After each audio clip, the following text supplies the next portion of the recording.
So Freddie, what's the remainder of today? What's going on? So we have just a couple things left. We're gonna. Are you shooting this to make fun of me? This is the whole. Do you wanna hear about how the real world's a place for me? There's something out there won't look better on a TV screen. There's a better way, and I don't care what you say. I just wanna play, we all just wanna play. Things will be alright as soon as I get back to school.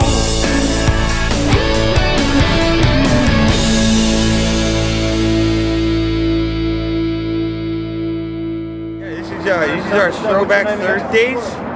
So I think we may have gone a little too far back. He actually talks like that with that. This is actually what I just sound like. They ADR me in the show, so I sound better. Everything with Napalm came from trying to figure out how to make him a better bad guy.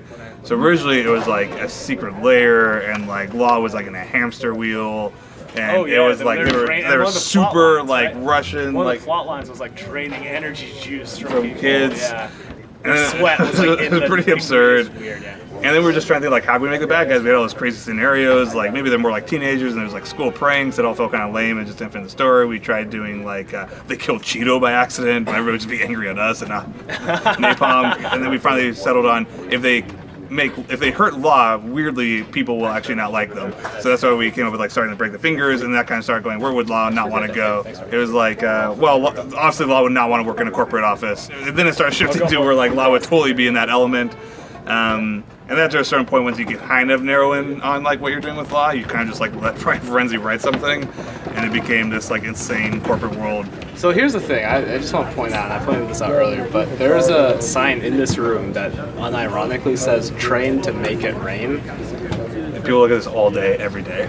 This is their lives. They come in here and they get on the phone and they sell. This is bland and drab and like, you take everything as seriously as possible, which is, you know, an office setting. It's like the complete antithesis of VGHS. This is dosing them kids with a little bit of dark reality, man. This is like what they might have to look forward to. It used to be that dirty console players would be seen nowhere near the PC Master Race, but here at HOWIE'S Game Shack, they coexist quite nicely in the same space. So you have a bunch of console stuff as well as PCs to play Dota and League of Legends on. I guess that's all everyone plays anymore. What happened to first-person shooters, guys? Come on. I'm dating myself just by saying that. Your sushi princess? Who's that adorable child over there? That's my little sister Lucy. She's 9 years old. She's been in the Playdate where she steals my car and runs over my body. And then she was in another one called Baby Assassin, where she murders about 10 people in a house. She's played pretty juicy roles before, so this is kind of child's play for her. What's your name? Lucy. What are you doing here today? Doing a scene. You have pretty good aim. Thanks. So we are here at the HOWIE'S Game Shack in Buena Park, California, with the man himself, the guy whose name is on the building, Howie. Yeah, how's it going? thank you. Thanks very much for letting us film in there. It's one thing to be like at home and you're playing online, and it's like, yeah, you're talking to some random stranger on the internet. Right. It's a totally different experience when it's with a group of friends and you're all physically in one place. And that's sort of what I grew up with, and that's like to me, such a better experience when it comes to gaming. Yeah, gamers, of course, know we want to be with our friends. We don't want to be sitting home alone playing by ourselves. Yeah, absolutely. We want to be with our friends. Yeah. The problem is we don't have a place to go like this. Thank you so much for letting us film there. This is you. going to be, the scene is hilarious. It's probably one of the funniest scenes in that entire episode. And keep an eye out. Check out HOWIE'S.com if you guys want gaming at any point. And keep an eye on our stuff too, because we're going to be holding some events here and doing some meetups. And you can come frag with us. Yeah, awesome, fantastic. Man. Thanks very awesome. much. Thanks again. Appreciate Thank you. it. We are in Griffith Park. The sort of back roads. We didn't even realize there were roads here. That was stupid. You realize how much time we spent driving around LA trying to just find roads that we can drift on, and it's been Griffith Park, like the most basic park in LA this whole time. We're really bad at making movies.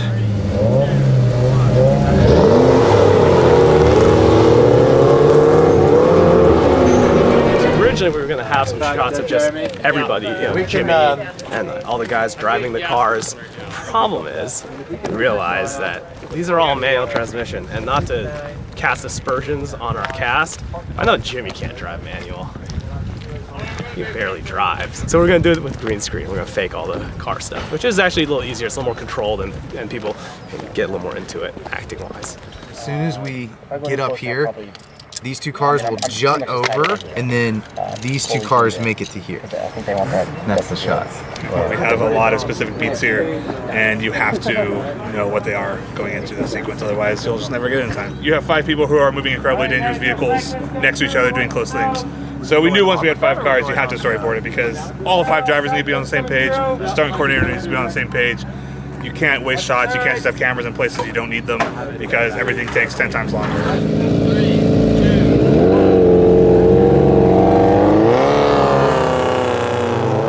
We have a sign over there that says road closed, shouldn't go there. But Ted, being the extreme drifter that he is, and being stuck behind piston and clutch, takes the shortcut, swerve off the road and blast through the gate. And then what we just shot is the exit of it, which is him flying out of the shortcut. It should be cool. So Freddie, which of these is your pick for ultimate drift car?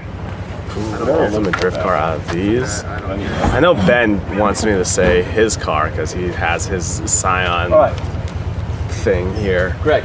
But Stargirl Racing here. That one's the winner. Come on.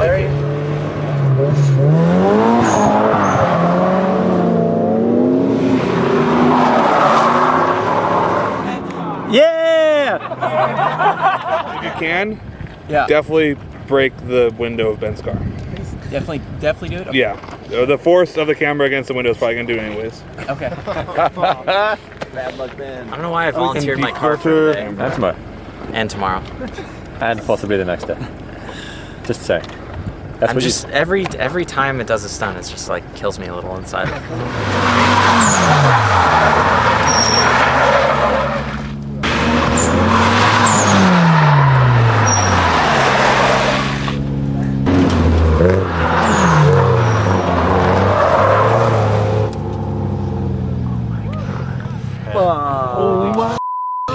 Dude, I was like, it's gonna crash. Wow, look at this car. That was good. Oh, Ben, your car. It's been all day. That's good. You're so close. I thought you Oh my god, let me see a stand. And, I thought you were gonna die. I thought you were all dead.